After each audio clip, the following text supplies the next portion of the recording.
in a media environment where confusion is currency and narratives shift by the hour, the real question isn't just what happened, but who was allowed to ask about it, and who was supposed to question it, and who was told to stay quiet and shut up.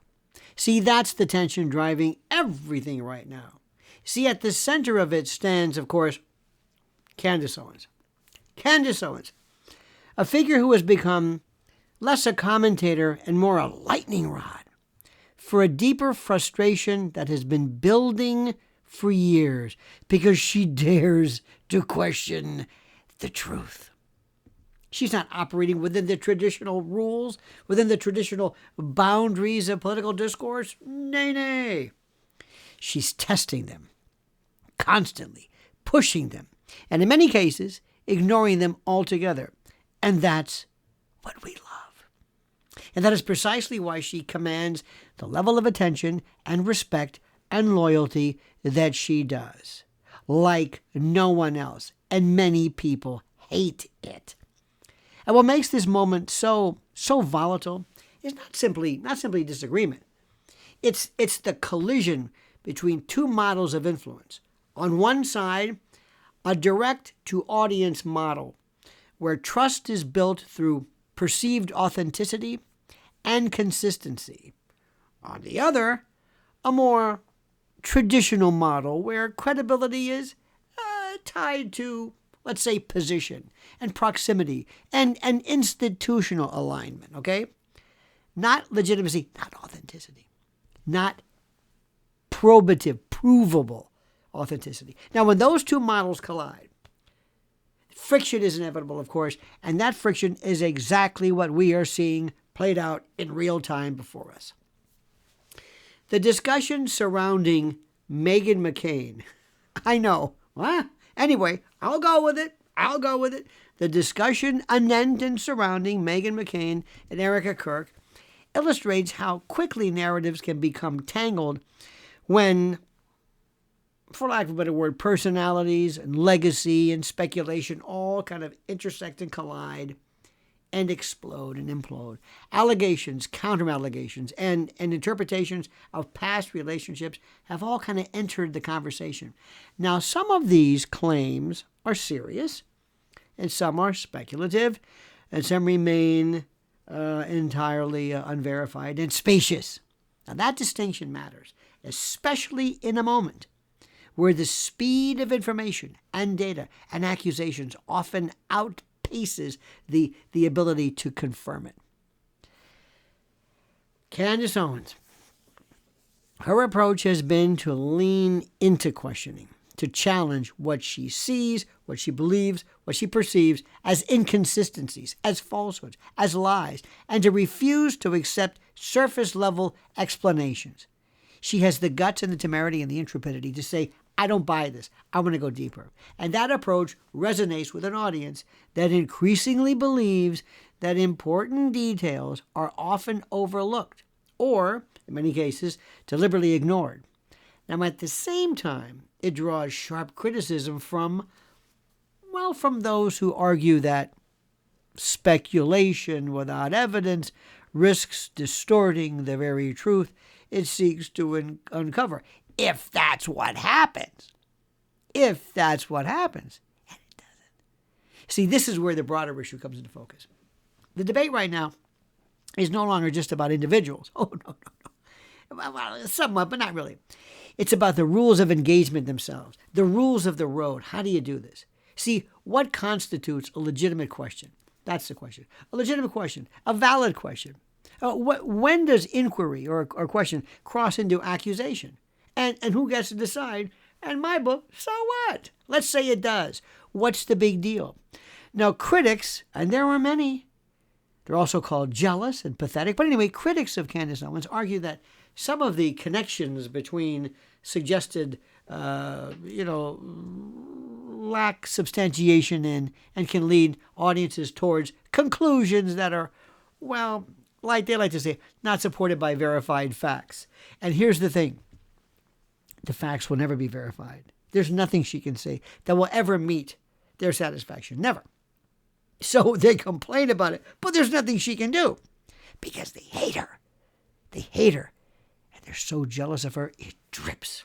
Now, supporters of Candace Owens counter that without persistent questioning and sometimes uncomfortable truths, that, well, truth would never surface. And both perspectives, both ideas, both vantages, reflect a kind of a deeper mistrust that now defines much of the political and media landscape, and blah, blah, blah, and blah, blah, blah. But you know exactly what's going on here. Now, what is undeniable is that the appetite for truth and transparency has never been higher, and Candace Owens delivers. References to figures like Jeffrey Epstein continue to fuel public demand for full disclosure. Have we ever gotten to the bottom of that one? Particularly regarding, networks of influence, those who were involved and those who knew, influence and accountability, calls for the release of documents. Are we still doing that? Yes. People have been calling for documents for how long now? What are you waiting for? But these persistent calls for release of documents and redacted information are not limited to any one faction. They reflect, I guess, a broader insistence that the public really deserves access to these. And by the way, some people claim they want the information revealed, but they really don't. They just stand there and say, yeah, sure, release it, knowing damn well they're not going to be released. Because if they were going to be released, they would have been so far. I mean, what are they waiting for? People don't really, they're playing this game, this minuet, this pavane. Now, at the same time, the way these conversations unfold matters tremendously. You see, when claims are presented without evidence, and whatever that is, what evidence do you need? Well, we'll think about that later. But whatever they're allegedly made without clear evidence, they can overshadow legitimate questions and make it easier for the critics, they like to call them critics, to dismiss the entire discussion. Let me translate. When people don't want to hear the truth, they're going to dismiss it no matter what. They're going to always claim, well, you don't have enough information, or the basis for this is speculative, or you're just conjuring. This is no. They don't want to hear the truth. And that dynamic that we speak about can rather ultimately hinder rather than help the pursuit of truth, because that is what we want. In the time that I've been talking about Candace Owens, what I'm repeatedly reading from all the comments is that she speaks the truth, verity, veracity, unimpeded, unmitigated, unedited truth. And the reactions from figures like Meghan McCain, I know. I'll play along. All right. Meghan McCain, her reactions highlights, another dimension of the conflict. You see, she criticizes Candace Owens and her methods and tone, and it reflects a belief that maybe certain lines should not be crossed, particularly when discussing individuals in the aftermath of the tragedy. You know what this is. This is the layoff Erica business. And by the way, this is somebody who's trying desperately, so desperately, to try to conjure up some level of interest among and amidst all of the various layers of conversation.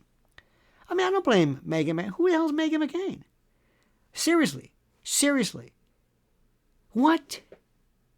Just what does Meghan McCain think? Said no one ever. Okay? So I understand it. I dig it. And Candace acolytes see that response as an attempt to maybe shut down the inquiry. They want to shut her down too. See, because and people who don't like Candace see it as a defense of basic standards. You see the way they do it? The people who hate Candace are saying it's not really against her. It's not because of our jealousy. It's because of you just don't have enough evidence. You're asking in the wrong order. There's got to be a better protocol. Stop it. And that brings us to the central tension. This is not simply a disagreement over facts. It never is.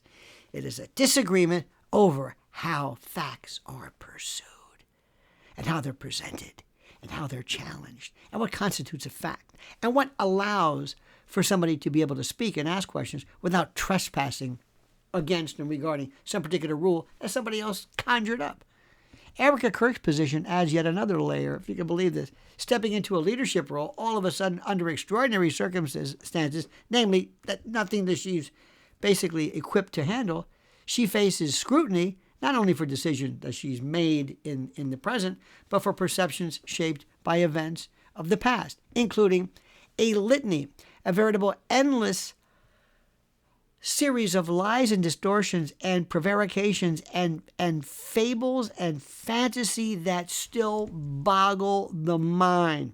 Not only that, but inappropriate reactions to, namely the violent demise of a spouse, the father of your children. And immediately thereafter, you're talking about merch sales. Hey guys, come on. Now, in an environment where narratives are rapidly constructed and contested, ladies and gentlemen, establishing an independent and clearly defined voice becomes essential, theoretically. And ultimately, what we are witnessing here, up front and personal, is a broader transformation in how information flows and how authority is perceived.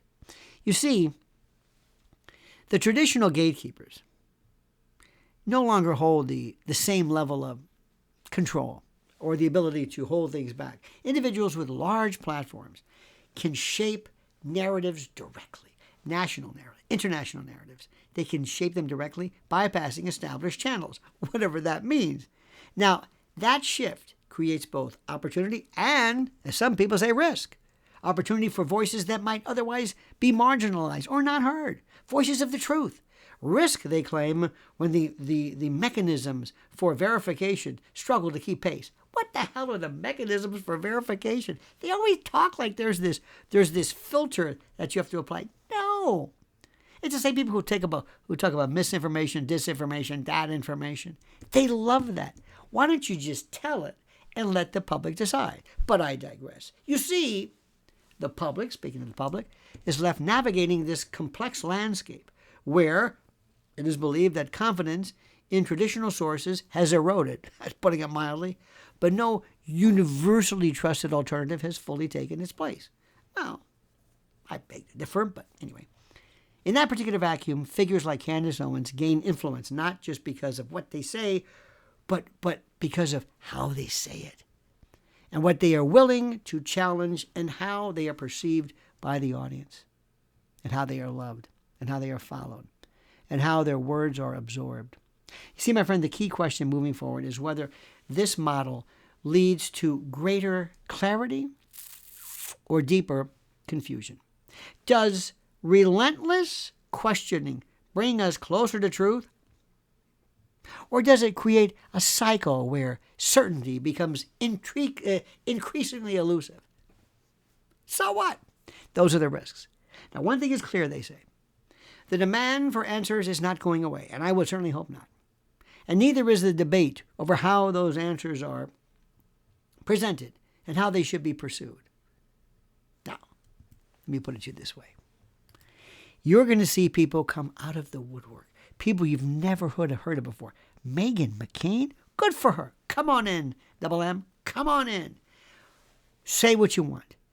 People who are saying, I got to get a piece of this. It's divided up into two camps. The first one is the wise group that basically says, I think Candace Owens has a right to say whatever she wants. I think she has a lot of information. She does incredible research. She's loved. It might be a good idea to perhaps not agree with, but perhaps give her particular framework a more of an open mind. Other people figure, oh, no. I'm going to make my way. I'm going to chart my course. You see, I'm going to go in there and I'm going to be the heel. Not the baby face, the heel, to risk or to borrow wrestling parlance. I'm going to go in there and I'm going to show that Candace. You don't understand that. This is my friend. And you better lay off. You better lay off Erica.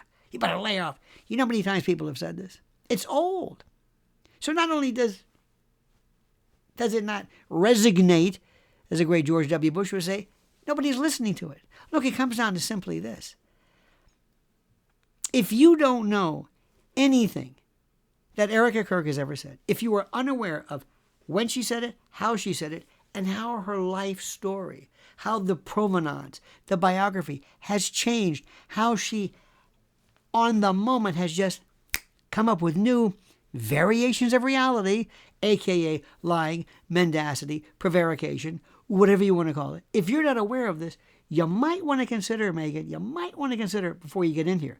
Because let me tell you something about Candace and her minions, acolytes, friends, adherents, and followers, myself included.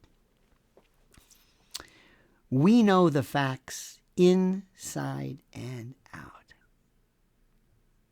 And you better really ask yourself, does this make sense? Is this the hill I want to die on? I want to leave you with this. One of my favorite lines was from a line from the first Jack Reacher with Tom Cruise. And there's one particular scene where Tom Cruise is about to just beat the hell out of somebody in this one scene, crushes gonads and really cripple him. And right before Tom Cruise is about to do this, right before he's about to just deliver this crippling beating, he says, remember, you wanted this. Well, Meghan, remember, you wanted this.